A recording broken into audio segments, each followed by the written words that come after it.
Ladies and gentlemen, welcome, and others, like dames en heren of anders. Welcome at Queer Currents.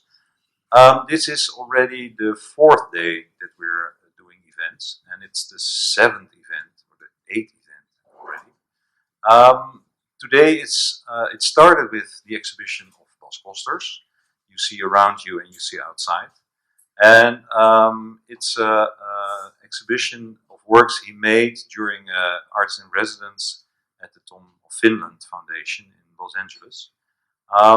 Take your time to go through it, and Bas is here. He's sitting in the back. You can recognize him on the red hat, and Bas Kosters, of course. You can, after the speech here, you can talk to him and see the exhibition. And welcome to the team of the Critical Visitor, who is doing everything today. So they will let you know what they're doing. Maybe explain for you what Queer Currents is. Queer Currents is an event we started 3 years ago with the notion that we thought it was really important to bring some more context to the Pride Week.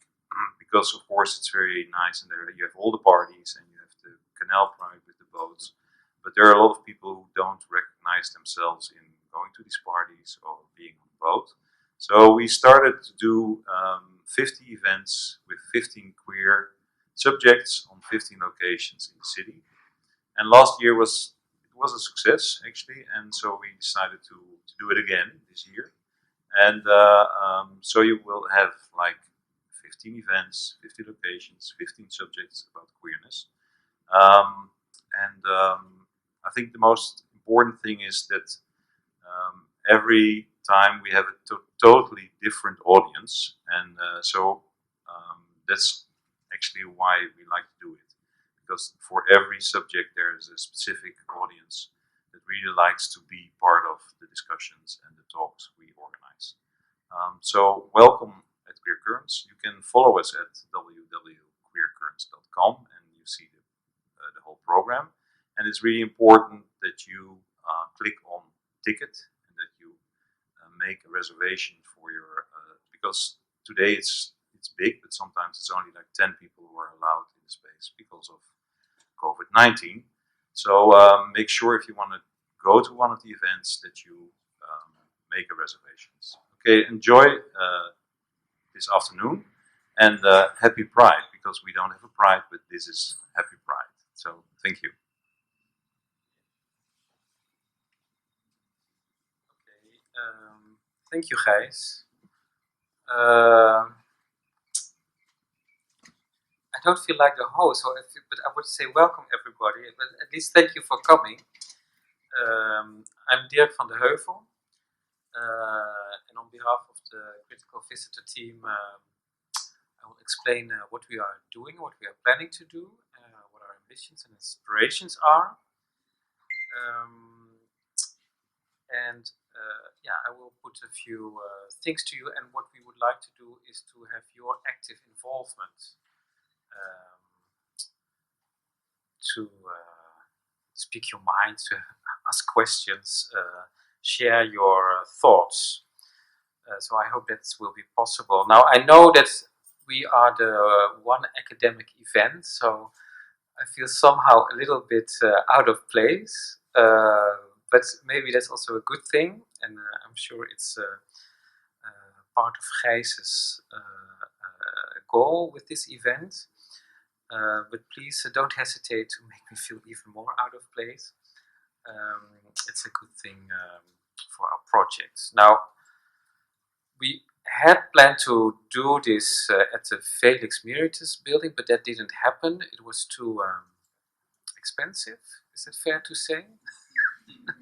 So much for openness and inclusiveness. But we're very happy and very grateful that we can be here at the Mediamatic institution, which is also a wonderful place. So my duty is to introduce you to our project, and I will do that by a few remarks. So what is the Critical Visitor? Who are we? And what do we want to do for this conversation? The full title, it's quite a lot. The Critical Visitor, Intersectional Approaches for Rethinking and Retooling Accessibility and Inclusivity in Heritage Spaces. It is sponsored through a grant of our national science organization, NWO, as part of the Smart Culture program. And the term critical visitor is borrowed actually from their call. And basically, not only we, but you are that critical visitor. As an outsider voice seeking more representation in heritage institutions such as museums and archives. So it's a project on the hot topic of diversity and inclusion. It touches, of course, on all sorts of issues of identity politics. And what we seek to do, what we put in the public summary, is that we seek to develop language and tools that dismantle various systems of oppressions, forms of exclusions and marginalization. And intersectionality, that's a difficult word, intersectionaliteit, is our method and lens to try to dissect what's happening and what we can improve. We work with various universities and colleges, but we also work with partners from the field. So involved are ILIA, Atria, RCMC, het Nieuwe Instituut, the Amsterdam Museum, I named them all, the Imagine IC, the Van Abbe Museum, Studio I, Easy Travel, Cher Dorhoff of DAS, and Charles Jurgens of the State Archive. And the main question is how to open up the institutions of museums and archives for outsider voices, the voices of those critical visitors. We have various work packages. It will last a couple of years, up to 5 years, so it's quite a long-term project. We have field labs, we have archival interactions and queer salon series, and there are 2 PhD positions involved, one looking into the issues of museology and one into archives. Meet our PhD, wonderful PhD candidates. We only started last January with a special kickoff event at the Nieuwe Instituut, where most partners joined for the first time really in a collective meeting. And despite Corona, we had 2 other sessions, one field lab just before the lockdown in real life, and one archival interaction which was online with the Zoom, so very different.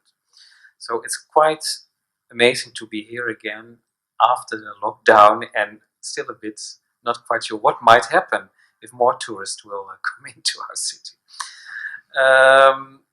And it's very nice to meet them indeed in the context of the Amsterdam Pride, to meet what's called the community.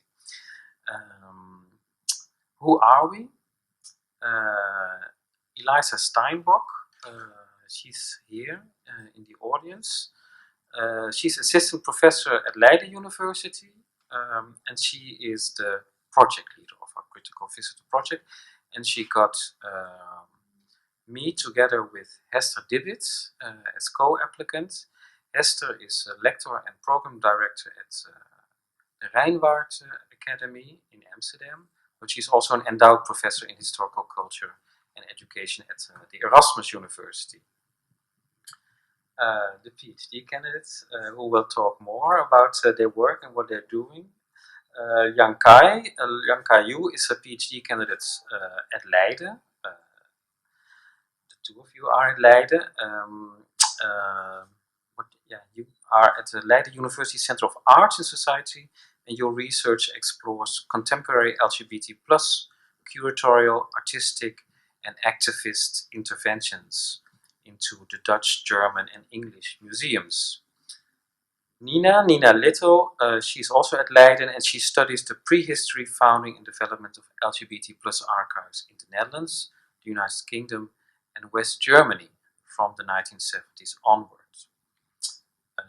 And I said, I am Dirk van der Heuvel. I teach in Delft architecture, very different fields. I'm also the head of research unit, Jaap Bakema Study Center, at het Nieuwe Instituut in Rotterdam. And that institute holds the Dutch State Collection of Architecture and Urban Planning. And we develop an extensive program on queering, but also on decolonizing and feminist interpretations of our, let's say, very institutional archive. Architecture is pretty conservative compared to the arts and fashion. I might go into detail later, not now. But there's a lot of work to do. Let's put it like that. What do we want to do for this conversation? And here Gijs asked me to elaborate a little bit. For various reasons, we came up with the themes of appropriation and occupation to talk about these in relation to our conceptualization of the critical visitor in heritage and art spaces. And of course, it's almost cliche at this moment, but naturally, the death of George Floyd reignited the Black Lives Matter movement and had worldwide reverberations in support of anti-racist action. And it still calls and will call attention for a new solidarity. And it touches also on our project, I think, between marginalized and oppressed communities. And it gives quite a new, urgent twist to our projects. After all, following black feminist Kimberlé Crenshaw, the Critical Visitor Project proposed intersectionality as the key method to broaden the conversation on identity politics in general and the scope of museums and archives in particular. I don't know if everybody is aware of Kimberlé Crenshaw and her proposition for an intersectionality approach. Basically, what she proposes is that we have to look at various systems of oppression, because we cannot always understand what's happening, because you cannot only look at, let's say, racism and how people are marginalized and oppressed through racism, and we have to look at, for instance, sexism too, to understand what's happening, especially in her case, to black women. And that's where she developed the notion of intersectionality. So it's about combining different systems of oppression and marginalization. It can be class, it can be ethnicity. It is to be careful in the unpacking of how we are assigned place in society. And of course, a very peripheral place for many people. But you know, it's black feminism that we're talking about, and we are a very wide team. We are in the Netherlands. Kimberlé Crenshaw talks about her work and her approach in TED Talks, etc. So she wants to spread the word and wants us to internalize, I suppose. But as a key method to broaden this conversation, to open up museums and archives, what happens when we transpose it here to the Netherlands? What happens when we take it out of context and we use it as academics working in the Netherlands? How does that work out? Also, queering, the notion of queering. Can it be generalized? Can also non-queer people think of acts of queering? And I've had various discussions where straight people embrace the notion of queering, and to my own annoyance, I felt really offended as a queer person. I was almost would say, "You cannot queer. It's not for you." And this emotion, that's part of it. It would be very nice to indeed talk about it. What does that mean? This appropriation and maybe reappropriation. Do we want queering to be generalized, universal, or do we own it in an exclusive way? So other terms that come up in these conversations are terms like re-owning and reclaiming. Also in the various events that we had this year at the kickoff meeting, but also in an amazing lecture by the artist and scholar Eliza Chandler on cripping and ableism, and slightly outside this program, in a lecture that Rosie Braidotti gave at that NWO Institute. She mentioned in a lecture when talking about aging as women, as aging for women, how it's different in pop culture, female singers and feminist activism. she also talked about how these singers were re-owning their femininity and as an aging person. Now I jump a little bit to what you see in the work of Bas Kosters. Another question that Gijs asked me, and Bas Kosters is here, so I feel a bit hesitant, of course, to share my thought in public. But I think it's really true to say that in the work of Bas Kosters, these acts of re-owning and reclaiming are part of his work. And this is not an act of just criticizing and reflecting on notions of sexuality, fashion, but it's really about reclaiming agency and control that is a shared ambition. It's reclaiming agency and control over your space, your body, your identity, by reversing assumptions and codes and developing a new language and set of practices. So indeed, to think of Bas Kosters working in the Tom of Finland Foundation, and Tom of Finland is of course a totally different sort of world, and maybe not. Both are heavily into the world of cartoons and comics, and they bring a certain playfulness. And both are, of course, using tactics of reclaiming, I think. But Tom of Finland is this macho, this super masculinity, the gay utopia of leather-clad guys. Whereas Kosters is this cheerful colorfulness and a very different sort of utopia, equally queer. But when thinking of Kosters working at the Tom of Finland Foundation, I'm assuming there's also a desire to reclaim indeed masculinity, or reflect on masculinity, and being gay in this world, being queer in this world. And then it reminded me of something else, also from our own community and people I know. It's of course the But magazine from the early 2000s. I don't know how many of you were familiar with it, but I think that was also the big project of But from the early 2000s, reclaiming your space and language, famous for its pinkish cover, the naughty cover photos, and the fiercely anti-glossy outlook, picking up on 1970s queer counterculture sensibilities. Established by Job van Bennekom and Gert Jonkers, of course, I remember it as a truly breath of fresh air. It proposed a wholly alternative way of thinking of being gay or queer, alternative from the scripted gay spaces of those hedonistic clubs in which you had all these super bodies, the muscular guys worshipping of those super bodies, propagating a super lifestyle which was never ever attainable for me. Lots of sex and drugs. I felt quite excluded, to be honest. Now that's not the real problem. But it's of course a problem when such a lifestyle also within our own world becomes normative and dominant. And if that is the kind of gayness in the 90s at least that was somehow allowed to be public and tolerated, whereas other ways of being queer were much less visible. And But showed other bodies, let's say much more everyday bodies, awkward bodies, imperfect bodies, dirty bodies, also funny bodies. And at the same time, it managed to create its own glamour and seductiveness, paradoxically. It showed also how we could occupy our cities, spaces, clubs, homes, parks, streets, how we could collect, write, make music, make art and fashion, and make love.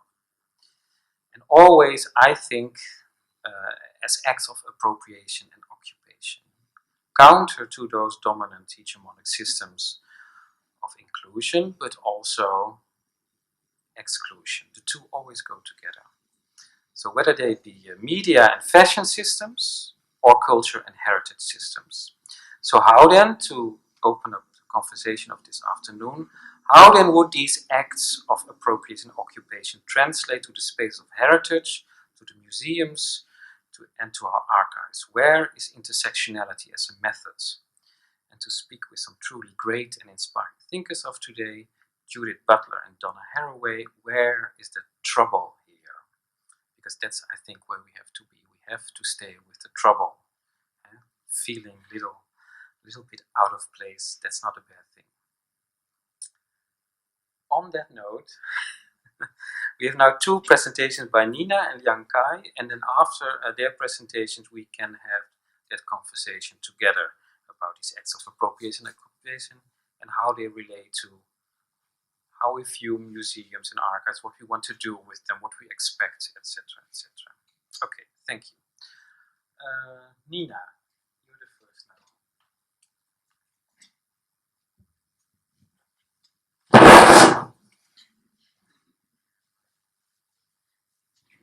Thank you, Dirk. Is this okay? Can you all hear me okay? Yeah? Okay. So, hello everyone. Thanks so much for having me here. Like Dirk said, my name is Nina Little, and my PhD project focuses on the history of LGBT archives in the Netherlands, the United Kingdom, and West Germany from the 1970s onwards. I discuss processes of inclusion and exclusion in the history of LGBT archives, reflecting on how debates within the broader LGBT plus movement may have impacted archival practices. Moreover, I consider the role of the critical visitor in the history of the LGBT archive. The practice of visitors placing critical demands for representation and inclusivity in heritage institutions is often imagined to be a recent phenomenon, and in my project I try to see if I can historicize that notion. Postmodernist archival thinking shows that archives are institutes of power, which write and shape history, with archivists in control of what is kept, made available, and how it is understood by others. While power is manifest in processes of acquiring, describing, arranging, and exhibiting, it can also be present in the physical space of the archive. Today I won't talk so much about my own research results, but rather about the invitations and limitations of the physical archival spaces based on my own experiences of doing research in LGBT archives during my bachelor and master history. This might serve as a small case study of how the physicality of the archive can impact the experience and research process of the visitor. Oh, sorry, this was my first slide. The physical space of the archive determines the way the archive can be interpreted, experienced, and accessed. Physicality determines, for instance, whether disabled people and or trans people are able to enter the archive and make use of facilities such as accessible and inclusive bathrooms. One example of bathrooms from my own experience, I was visiting the London School of Economics and the London Metropolitan Archives, both of which had gender-neutral bathrooms in a construction that you may be familiar with, namely that the accessible bathrooms had gotten a gender-neutral logo on them. Now, as a non-disabled and non-binary scholar researching at that point disability, inclusivity, and exclusivity in LGBT scenes, I saw some problems with this. Firstly, you could say that no actual change is being made here. Accessible toilets have always been gender neutral, which actually refers to a whole conversation about the way that disabled people have often been stereotyped as genderless, sexless, and asexual. Moreover, per floor there was only one accessible bathroom for disabled folk, while there were numerous gendered bathrooms, and I didn't want to occupy the place of someone who has no other option. In a sense, you could say here that the space providing accessibility for disabled people have been appropriated in order to create the image of inclusivity for trans and non-binary people. I will give some more examples about the impact of the physical space of the archive. We're talking about Ilia LGBT heritage here in Amsterdam and the Spinboden Lesben Archiv und Bibliothek in Berlin. While the format of Ilia's information desk and visitor space has changed a lot over the years, it remains located in a very open space in the public library in Amsterdam. Visitors are essentially, among other regular visitors of the library, seemingly mainly high school and college students. Ilia's Visible, the visitor space, holds exhibitions with large images accessible to anyone in the library. Their book collection is shelved on the regular white cabinets of the library, but Ilya also has their own pink cabinet, increasing visibility. Any library visitor could come in and browse the open shelves LGBTI plus books or stroll through the open exhibition without appointment. The openness of Ilya to any users of the library rather than just the LGBT community has several meanings. It is easy to stumble across them, even if not actively involved in the LGBTI community. This makes LGBTI histories and stories open to anyone, also for those who are questioning or closeted. Feminist and queer literary scholar Valerie Gohi points out the importance of this, arguing that the public library gives access to an identity outside of the norm. To those who can risk so public an arena, this archive offers a very private meaning.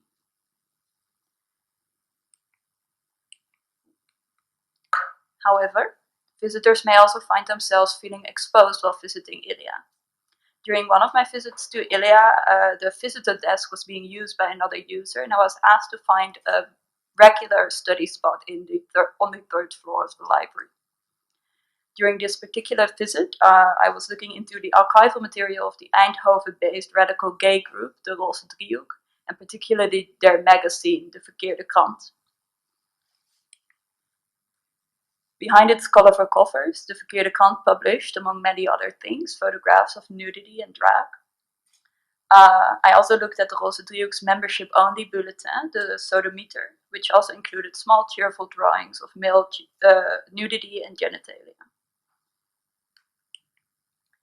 De Verkeerde Kant also published deliberately controversial articles, making parody of the way that gay men were perceived in mainstream society.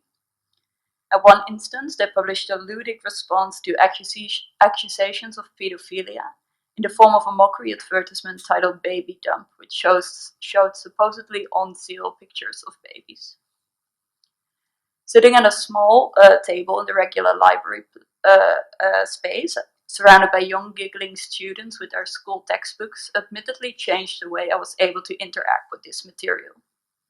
I felt nervous and rushed, and it made me anxious to linger on pages with explicit or deliberately controversial content. I scanned the material quickly, without taking time to read it, and I avoided making more high-quality pictures, as I usually do. Even though I'm comfortably and proudly queer, in this so public space I felt visibly queer and visibly non-normative in a normative space. Had I had the usual seat at the Ilya visitor desk, I would have likely felt more at ease in this already queered part of the library. Now, the material I've described here was all created with the intent to be open and proud. However, queer archives may also hold more private material, which was not necessarily created in order to be openly shared. Think, for instance, about personal documents, correspondence, and maybe diaries. I haven't really engaged with this type of material in Ilya, but it's worth considering how the archive could appropriate material that was created to be private by moving it into the public sphere. Literary scholar Stephanie Green writes about the dangers that the appropriation and reinscription of private objects can have when this material is reframed in new narratives of the past. She writes that the very act of making public that which was once held privately is in itself an act of evaluative meaning construction. This process of appropriation is intertwined with the physicality of the archive. An open space like Ilya is more immediately moves a private object to the public realm. A visitor's experience of the Spinnboden Lesbenarchivum-Bibliothek in Berlin is in complete contrast to a visit to Ilya. Spinnboden is not housed in a public library, but is accessible only to visitors with an appointment. Inside, Spinnboden is like a living room that is filled from floor to ceiling with books and folders of archival material. Back when I visited, the Spinnboden website read Nur für Frauen, meaning only for women. Upon entry, an archivist approached me, looking gravely worried, and informed me that there was a male visitor present, but if I wanted her to, she would ask him to leave. During my visit, the other visitor, the archivist, and me were the only ones in the archive, and in this explicitly queer space I felt more at ease with the material I was accessing. The stark regulation of visitors, however, could also have prevented easy access for closeted people. Moreover, there's no possibility to stumble across this material, as the archive is only accessible through appointment. While ILIA makes LGBT heritage more visible, Spinboden does this, at least in their physical space, less so. Not all LGBT archives aim for increased LGBTI visibility. Johanna Schaffer speaks about the ambivalence of visibility. While visibility may empower marginalized groups, there's also increased risks of vulnerability that come with visibility and recognition. This is also what is on the balance for the visitor of ILIA and Spinboden. A visitor may feel empowered or exposed by ILIA's open space in the public library, just as they may feel comfortable or hidden away in the Spinboden archive. Different modes of physicality bring different advantages and disadvantages, which impact the way visitors relate to the material, the community, and the space around them.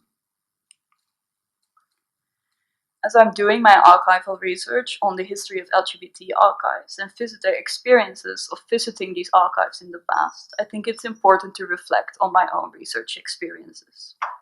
Archival scholars Marika Sifor and Stacey Wood argue for the importance of always turning analysis back on your own process. They write, "We are self-consciously engaged in a kind of history making about history makers who conceived of their interventions as vital correctives to standard historical practices." I hope that my own reflections have been interesting to you all as well, and thanks very much for your attention.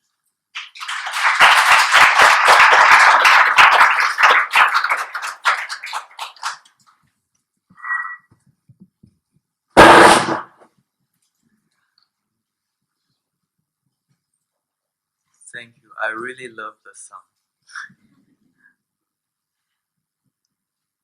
Hi everyone, I'm Liang Kaiyou. I'm the PhD researcher at Leiden University. Today, I'm not going to talk so much about my research project. Rather, I want to use this opportunity to talk about an article I've been working on. And I realize I might be a little bit depressing because I'm going to talk about failure at the Pride period. So lately, I've been thinking a lot about failure in museums.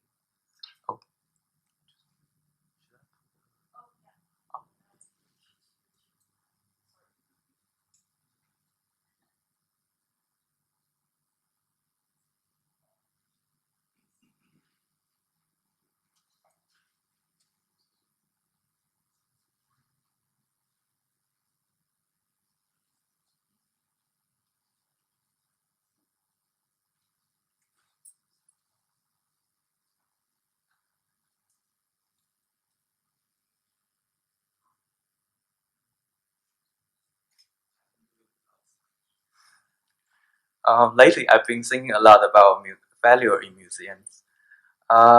Failure seems to be the very opposite of a museum. A museum has been mostly about the greatness, about glorious past, about great artists. If you walk through the Gallery of Honor in Rijksmuseum, visitor can see all the selected canons. Oh, they are.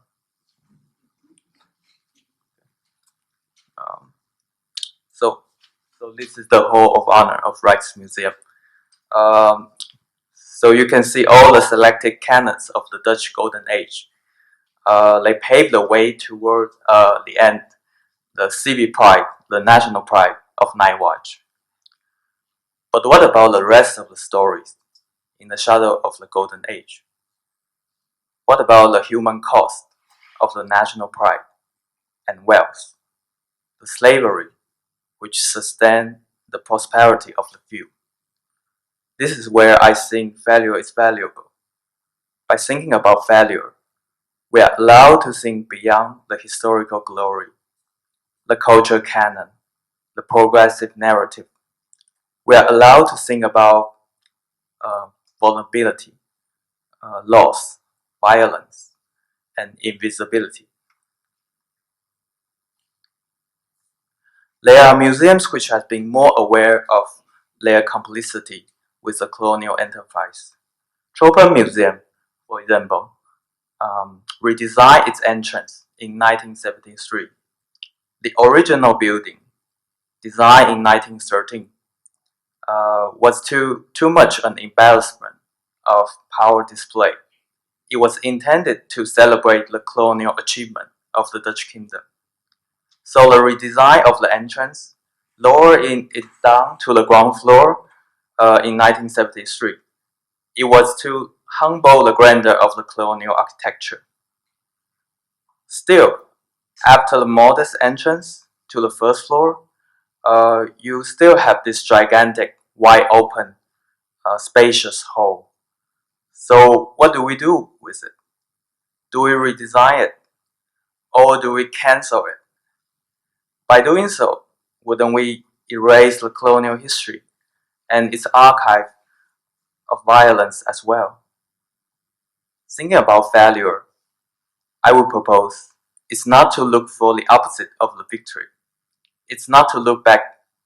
It's not look for black and white, right or wrong. It's to think victory and loss through a non-binary gray area. What failure has to do with queer? I learned failure from the queer theory Jack Halberstein, who reminds us that, quote, failing is something queers do and have always done exceptionally well, end quote. Failure to become a straight, failure to become an adult, failure to form a family, failure to build a successful career with wealth, to name just a few examples.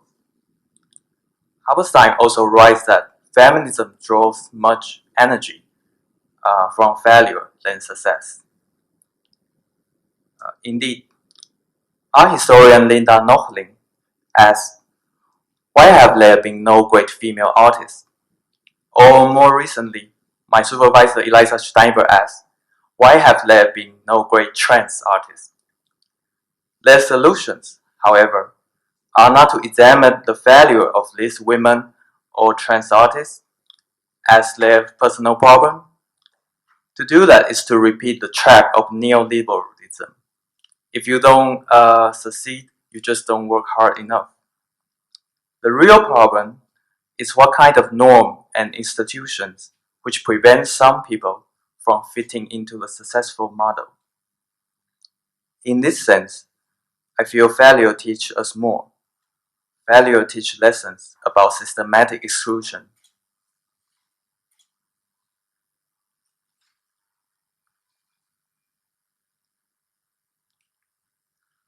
This made me think about Eva Hesse, who sometimes refused to make a great object for a museum to permanently display.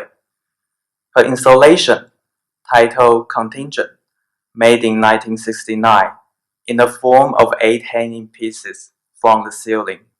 They are made of lattice and fiberglass. Hesse appreciates their translucent quality and texture, but she is also aware that lattice decay and fiberglass discolors. This dematerialization over time can be considered a failure in making a great object. My favorite quote from Hesse is that, quote, art doesn't last, life doesn't last, it doesn't matter, end quote.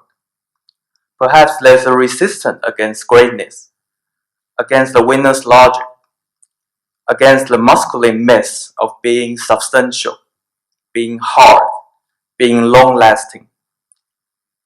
When the greatness is too painful or too violent, it might be better to withdraw or to disappear.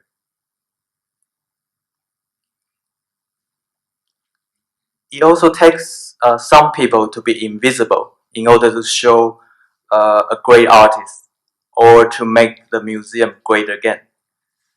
What lies behind great narrative of a museum is more than just marginal voices in history, but also museum staff who work under precarious conditions, temporary contracts, unpaid internships, volunteers, and laid off during financial crisis and health crisis. Due to the financial pressure and anxiety to fail, museums are required to perform visitor numbers, likes from social media, and public satisfaction. Intensive and sometimes invisible cares has been paid to embody the ideal images of a great museum. While recently there has been a trend to showing what is behind the curtain, what is the working progress of reconstruction of a painting, for example. But still, some labors can still remain invisible and unrecognized. A few months ago, art historian Shadria Labouvier, the very first black woman to curate a Basquiat exhibition at the Guggenheim Museum, she criticized the museum for excluding her from the very exhibition she curated. She was excluded from the decision-making in display, uninvited to a discussion panel of Basquiat, while other museum curators and scholars were present. If there's a working ethic for curators and museum staff to be the invisible hand, does this also make the success greater? Does this invisibility make the success seemingly effortless? Whose labor are made invisible in order to make success possible? Failure also make me think about participation. I'm sorry, because they just encourage us to participate. It demands a museum to be participatory. It demands visitors to be active. Otherwise, they might be considered passive consumers. But what does being passive mean? Who has been considered passive historically and socially? Women? Asians? Bottoms? People from the bottom. People with disabled experience.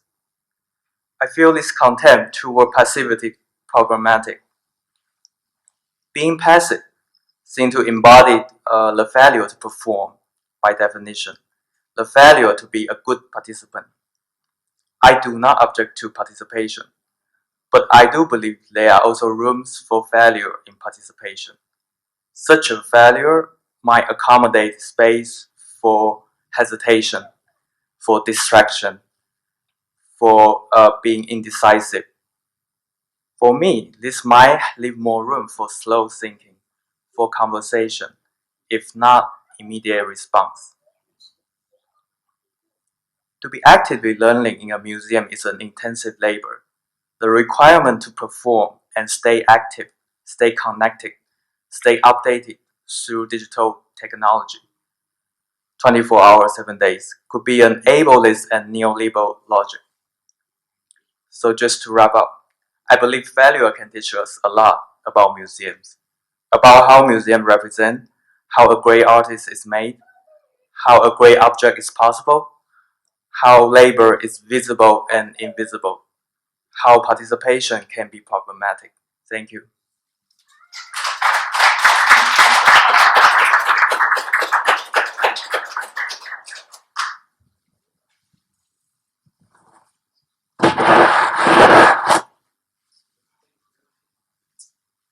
We hebben geen echte moderator. Ben ik dat? Nee. Misschien kan het licht aan in de zaal. Dat ook dat het meer uitnodigend is om mee te doen. Oké. Young Kai disappeared. Oh no. Okay. Young Kai and Nina, thank you very much for your presentations of your research.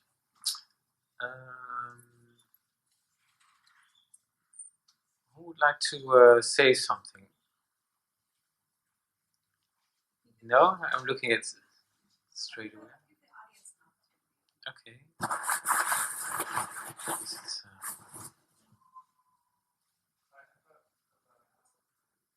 I have a question. Actually, I want to congratulate or thank both the speakers also for the presentation. It was very interesting. And I have a question for both. First, for Nina. You were talking about the ILIA here in Amsterdam and the Institute in Berlin.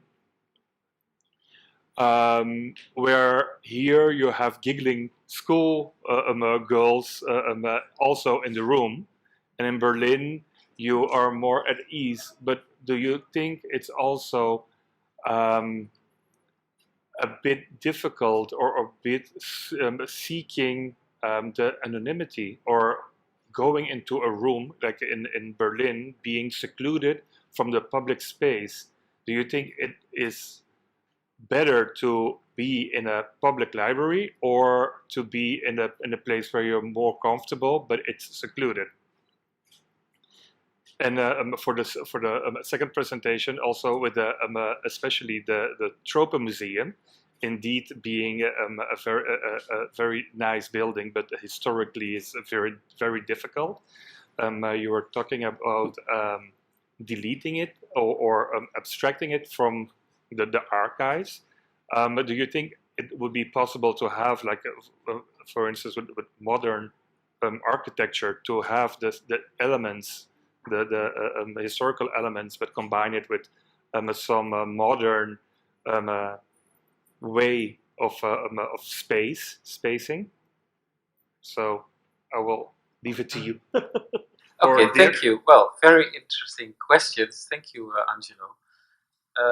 Both about spaces, queer spaces. So Nina, maybe you can be, I don't know if I can, with all the coronavirus stuff, can I touch something, anything?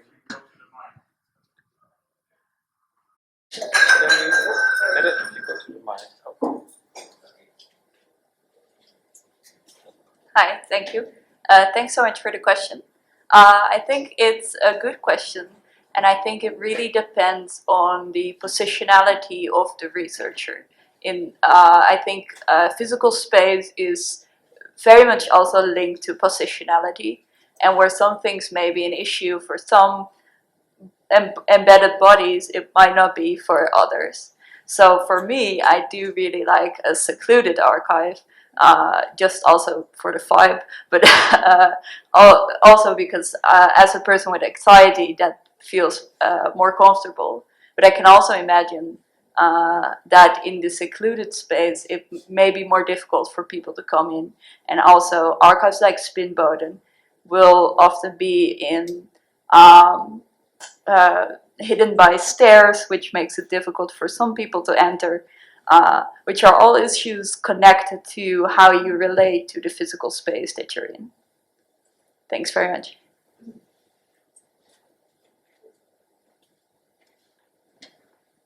Thank you for the great question.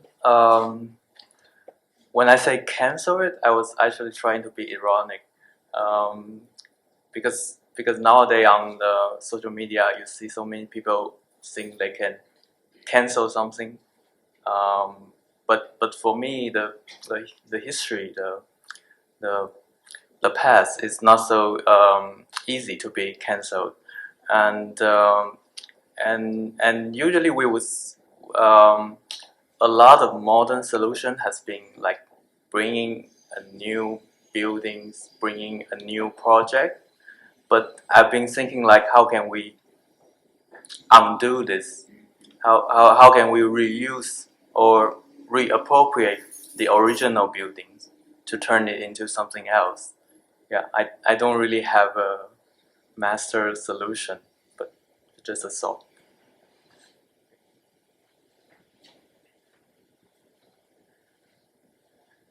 Ja, nog een vraag?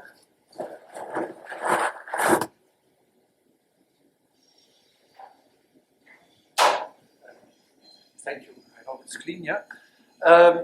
I'm very happy with the parts of the discussion Jan Kai brought up, because until now I noticed that very often queering and intersectionality looks very much at white culture and right queering of the arts and right intersectionality.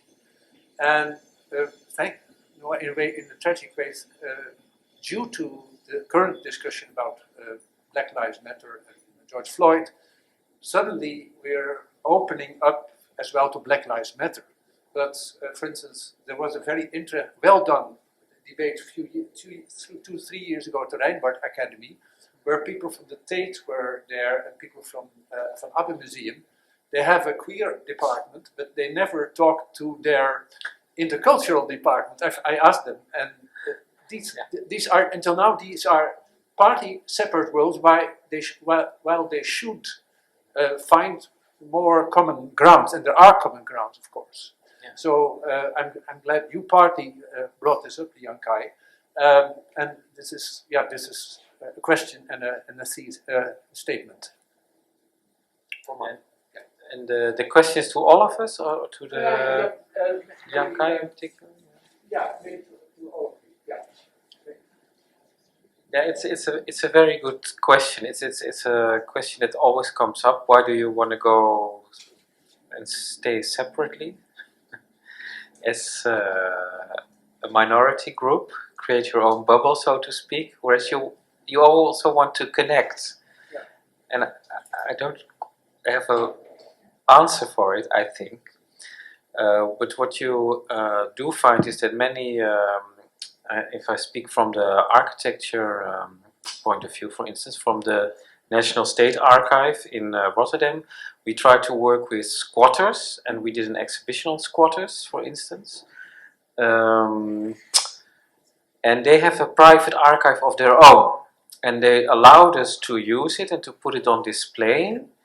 But they really didn't want us to acquire elements of their archive. They really wanted to remain autonomous and independent from a state institution. They really felt as a community and a group that was part of who they were and how they are, how they positioned themselves in society. So that's one thing, these counter archives or the private archives, and also. Yeah, maybe. I'm a bit of an outsider, but I was here 2 days ago when there was the senior debate, and a total different topic. But the seniors on the queer scene, they were a bit quarreling about what happened in the 70s and the 80s, when men and women were separated with it from the COC, or the Suriname people said, "I want to have my own club," because they were liberating themselves, and So like the women said, we don't want to be with the men because we want to be with ourselves. We don't want to be opposed by the men. And of course we stand for some fight for freedom, but they also had the feeling that they wanted to create their own language and their own communities. So maybe that's an answer, parallel with the archiving, that there's a need also to create your own dialogue. I'm outside of observation. For many reasons, the gay pride as a whole thing, the pride, the Canal Pride, was cancelled. But if there would have been no corona, it might also have been cancelled because it was a fight inside the organization of the Canal Pride between a very right-wing gay queer faction of Hufnagel, who had posted some very bad remarks about migrants. And I feel that I think that there should also be we should look better for common grounds and the common fight between Black Lives Matter, between migrants, between queers, all sorts of kind of minorities, and everybody belongs to a minority in some way. So maybe also to leave space to create your own community, and I feel it was very clearly expressed in a nice and very peaceful way, with the seniors talking about their past and the battles they have fought for. So it's not about making it one group of like victimized or the toilet example we got, like it's all one space for the outsiders. It doesn't feel really right. maybe younger generation or more. Of course. No, there's common things, but there's also, yeah. Eliza Steinbach also add to the conversation? Thank you. I'm really glad that you're bringing up also the history of the Gay Pride organization, because we are looking, I think, today at two kind of different systems. Like Derek explained, there's media and fashion, and then there's culture and heritage, and they're not completely separate, right? We're also all sitting in this room as, in a way, in both of these systems. So our project thinks about intersectionality as a way to remind ourselves constantly that we are sitting at the intersections of many different groups. And one of the reasons we really wanted to create this platform of a project is because I'm sitting in a group for queering the collections, but I'm also sitting in groups for decolonizing the museum and thinking about cripping or making museum spaces accessible for people with different kinds of mobilities.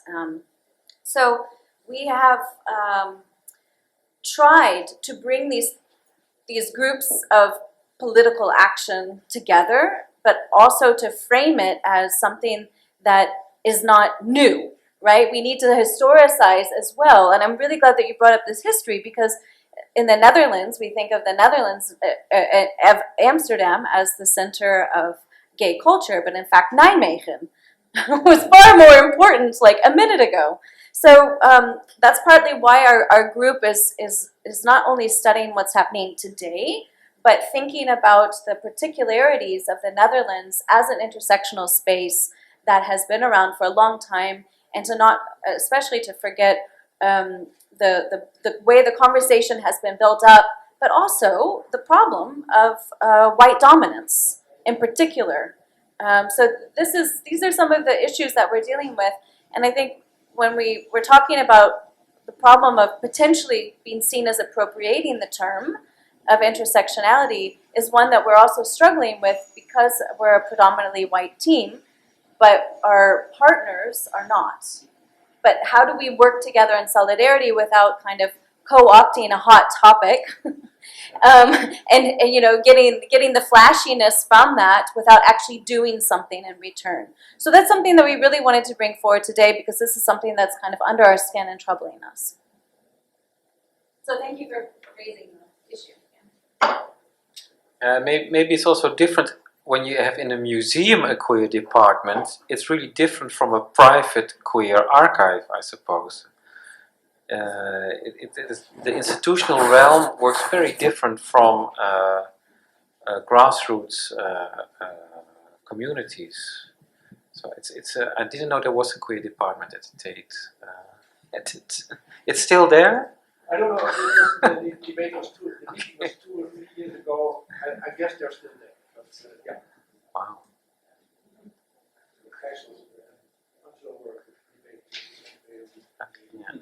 Yeah. There's a few more questions. I see. How many hands are up now? Here's one, and here one. Oh yeah, you're very modest. I think it's okay. Yeah, thank you so much for your presentations. I was quite curious because you both were speaking about mostly physical spaces, and it was quite interesting because for me, like in a period of lockdown, a lot of my friends with disabilities, like for them, it was like really like first, like a chance, like first time in their lives, to get an access, to various educational programs, performances, and etc. And maybe I'm also I do understand this like desire like to talk about physical spaces and to make them like more accessible. But maybe I'm talking from the perspective of a person who's living who still live in Russia and will come back there, and it's like, of course, our cities is much less inclusive, and there's like almost no possibility for people with disabilities to go to the museum because the infrastructure of the cities is very different. But and it kind of related in a way to what Ling Kai was saying. You mentioned this. It was really interesting, the way how you can revisit what is usually considered, who are usually considered passive, because especially like in the lockdown we like questioned a lot how to practice solidarity, collectivity, how to be. There are like so many desire like top for protest, but how can we do that? How can we gather? And especially like first time we kind of physically felt how not really, but when you're enclosed in space and you cannot really go outside to gather physically with people. So I just want to mention another very amazing scholar. She's Magdalena Gorska. She's a she's a teacher. She's a professor at Utrecht University. She's interested in feminist politics of vulnerability, and she has this amazing book about breathing matters. And unfortunately, this topic of breath and breathing became so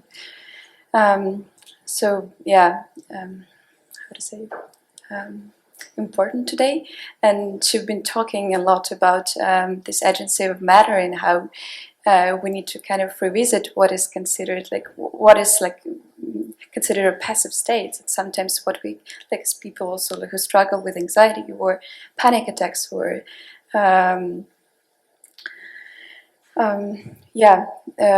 different mental illnesses.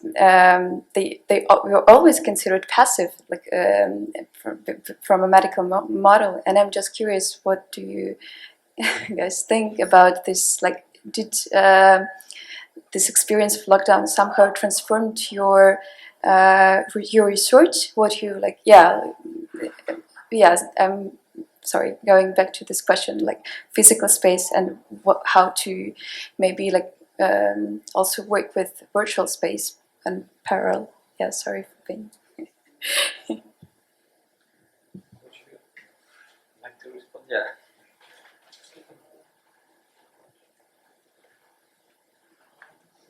Thank you so much. I haven't really thought that much about different user experience of people with disabilities and how do they experience during the lockdown. I'm afraid now. And my thinking about passivity or participation was more focused on museum workers who I observe or have contact with, especially since the lockdown. There's a lot of like desire to digitalize all the museum. Of course, it's a nice thing, just to make them more accessible. But for museum workers, it's also a lot of job. It's also a lot of tasks to always update Instagram, manage their fan page, to make that to always create new content, I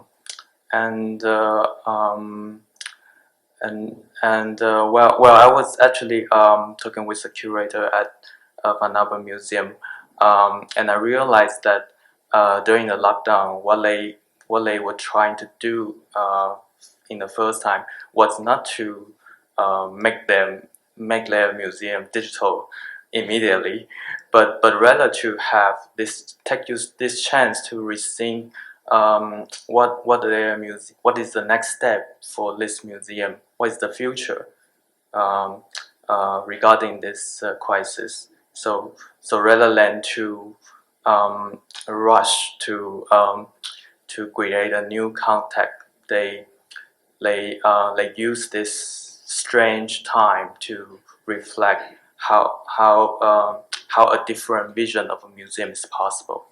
Yeah.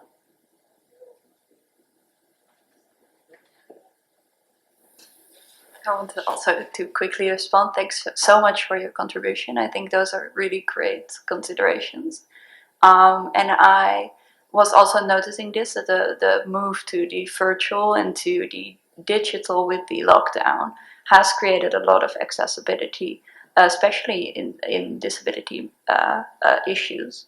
But it's also important to consider, I think, that disability exists as a spectrum, and moving some things to a digital platform might make it accessible to some people on that spectrum, but also for people who have visual impairments, for instance, or people who have audio processing impairments. Moving digital without further considering disability accessibility is it's not enough, because it can be an easy out in some ways, saying our event is digital and so it is accessible, but that's not automatically the case. So I think it's important to, even with the lockdown and moving to different, rethinking our events, even then also rethinking how we can maximize disability accessibility. Thanks.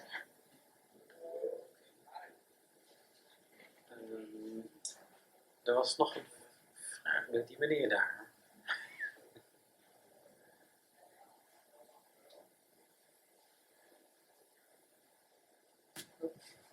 Yeah, it's a question, I suppose, to the whole group, but I'm curious to hear the critical visitor team about an observation that I had actually during the presentation. So thanks for the presentation and giving me this observation.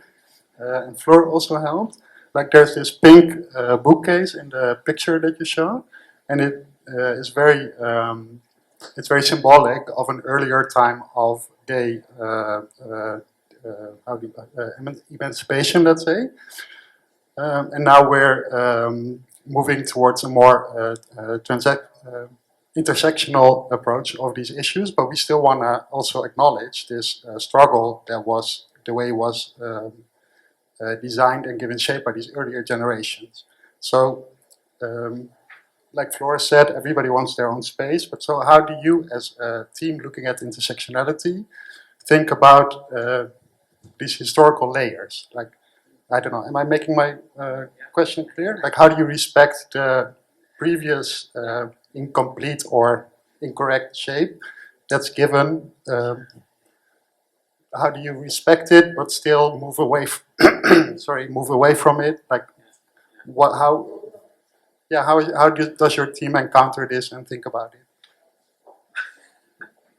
Who likes to start?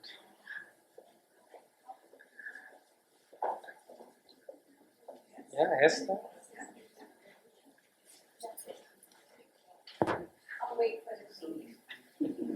Yeah, we should make it into a little performance. Yeah. Esther. I think in the first place it's to recognize that the pink was always already brown and black, and also including people. Nina's done, has another blog post about the gay games hosted here and the incredible work of the accessibility team. So the disability activism that was like flourishing during that period, you're asking, where did it go? We made it possible that there were interpreters at every single event. There was a caretaking team, and why isn't that present now at gay prides, right? Events. So I think a part of historicizing it is to not do this narrow point of view where then it was gay, now we have to think about people of color suddenly. No, they were always there. So it's refusing this monolithic white narrative of, and also very gay men dominated narrative that lesbians were present, lesbians of color, lesbians with disabilities. And so an intersectional approach is a way to pluralize the narrative about our own history.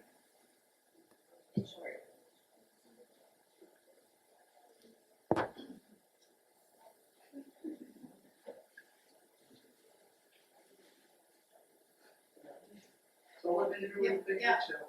Yeah, I can add in a very... Yeah, just the question, what do you do with the pink bookshelf? Is that what do you do with that? Add another shelf or paint it or repaint it. Yeah, no, I was thinking this is also for future heritage professionals, of course, the question what to do it in very practical terms. And I think in our project we sort of organized the discussion to address the history. in the field labs, for example, to really put it on the agenda, like we did now with the PhDs, to look from a historical perspective. And I think that is very important, because otherwise you easily forget the history. So really we have to reread and redo our homework, and also for people in the field, for heritage professionals in their everyday work, they have to find time for it. And I think that was one of the things we discussed also in the field lab meeting, that the struggle for in your everyday work, that you don't have time to rethink and to go to the library and sit and acknowledge what has been done before, and reinventing. We keep reinventing the wheel because we don't have time to do any slow thinking. That is a very pressing issue, I think. And yeah, for some people, maybe the lockdown is that, yeah, could be a chance, or I don't know. But really to put it on the agenda, to be a bit historical. Yeah.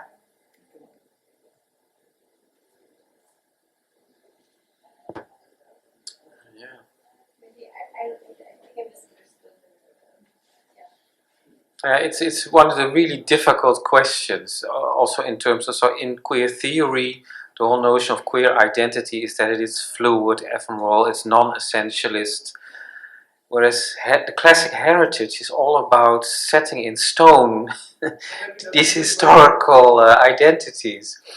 And this is completely contradictory, it's not even a paradox. So and also personally, it's sometimes really strange, because after having somehow thought of yourself finally, oh, maybe I'm gay. Now today you don't say that you're gay. You say that you're queer, for instance. So there's, and then I wonder what it will be in 10 years' time. And there's all sorts of variations, of course. The men who have sex with men, the MSM who don't want to be gay. So there's this whole proliferation of identities, and but I have to go back to the heritage perspective. How do you deal with that? Is so we both want to take a step back and engage, which is very difficult. So I really wonder how we will continue doing this. But they're very big institutional questions, which are very different from questions related to, let's say, not to dismiss it, but to say everyday heritage, that personal heritage, or more community-based heritage. Because those are very different systems. The system of a state archive is very different from a system of, let's say, the lesbian archive in Nijmegen. Or a squatters archive in Rotterdam. And I don't think we need to harmonize them. I think that would be really a pitfall, but I think we need to understand how they work as on their own, and almost as an ecology in a way, but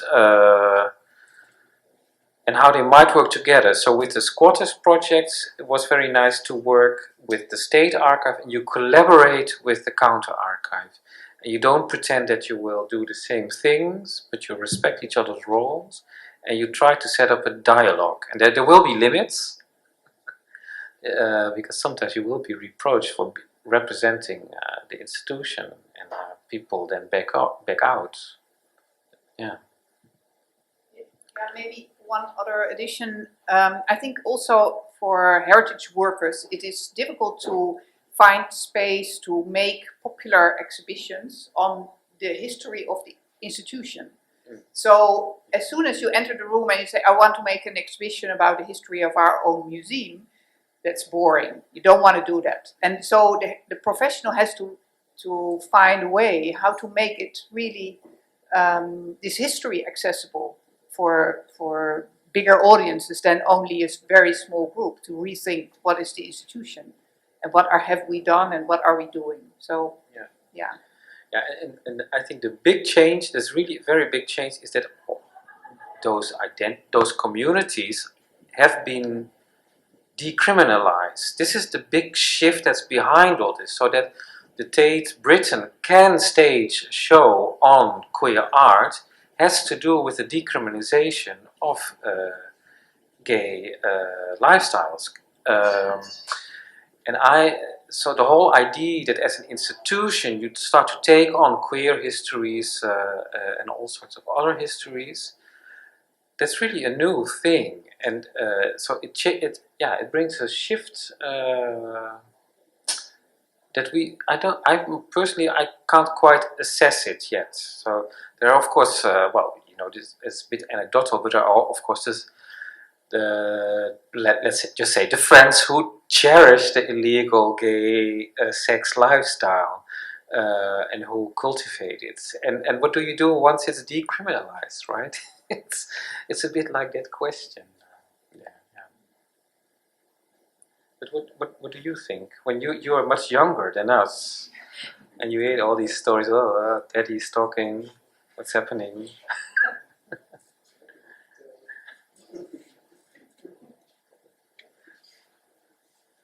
Okay, I don't really have an insightful answer for you, but I was thinking with these sort of conversations, all need to be in a community conversation, and heritage institutions often do make the attempt to go into a community conversation. So I was wondering, what do you think should be done with the Pink Cabinet? Well, I like it came to me out of recent Black Lives Matter discussions and analysis of them, that I think it's a widely discussed topic. If you have been given a problem by society, let's say, should you also be the one to solve it? Or can the role just be to problematize it? Problematize? What is problematize? How do you pronounce it? Problematize. Well, so what should we do with the Pink Cabinet? Maybe just make it a problem and not try to solve it. Right. So instead of finding solutions, already this act of declaring it a problem, and I don't really know what to do with it, but it has this good side and this bad side, but it is not acceptable in its current format in a wider discussion that we're having. So it is a problem. Thank you. I think always the first step is a non-big problem. So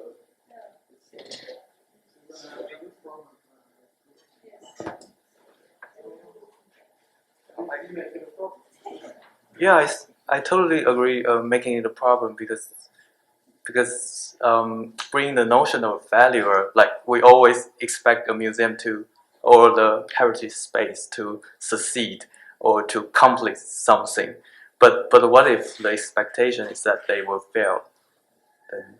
Then I feel there might be some more space to discussion, like this is unfinished stuff and everybody should join it.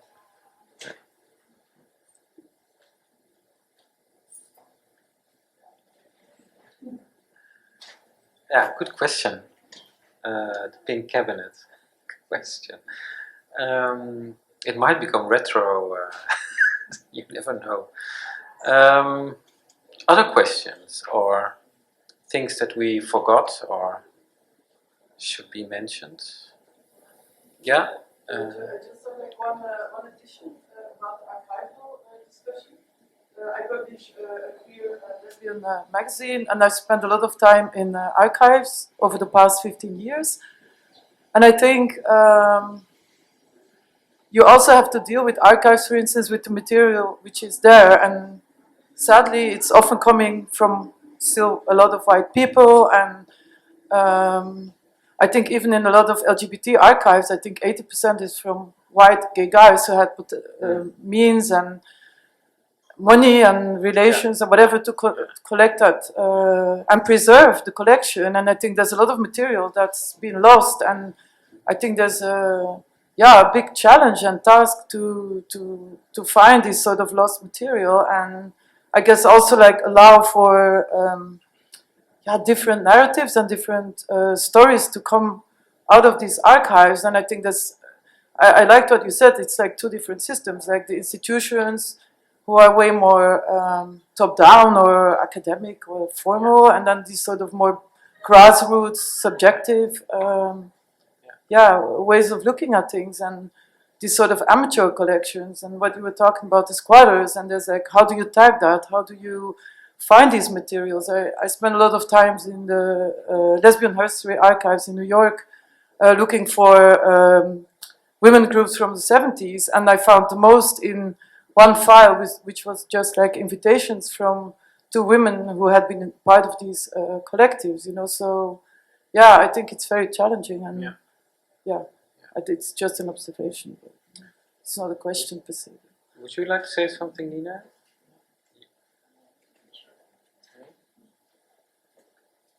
Thanks very much. It's very interesting to hear about. I think it's also interesting for the Lesbian Her Story archive, which is which prides itself on taking in any material, not only the famous lesbian narratives and famous lesbian people, but everything anyone donates they will take as lesbian history in order to make space for the everyday lesbian. So it's interesting that from that starting point as the Lesbian Her Story archives to still find such a gap in the material and see how you can remedy that, and where would that material then be. I think it's an important query. Thank you.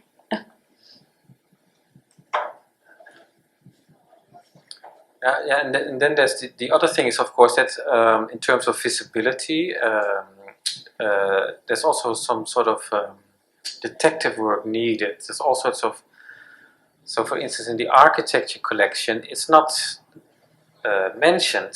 There's no search term: gay architecture, queer architecture, lesbian.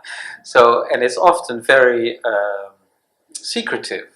So only because of a lost love letter that was included in the archive, or through some other ways, you can indeed identify, oh yeah, that architect or that particular person or that house is part of this history. So there's also, this is one of the things that is always, it's both motivation as it is an obstacle for your work. And indeed, in the State Archive for Architecture, we have a discussion: should we tag those items indeed as is this person a straight person or a queer person or not? Should we do that, or do we make a big mistake then? And because those historical figures didn't identify, or at least they didn't identify publicly in that way. So how? But we do want to make it visible. Because,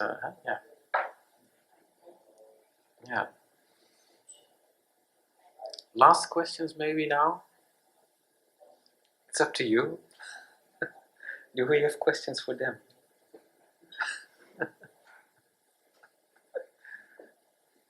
No? Okay. Then I think it's... Can we go to the bar, or... That was a good conclusion. No, thank you very much. Thank you everybody for coming.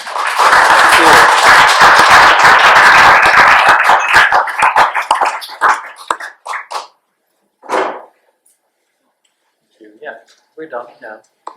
Thanks for coming.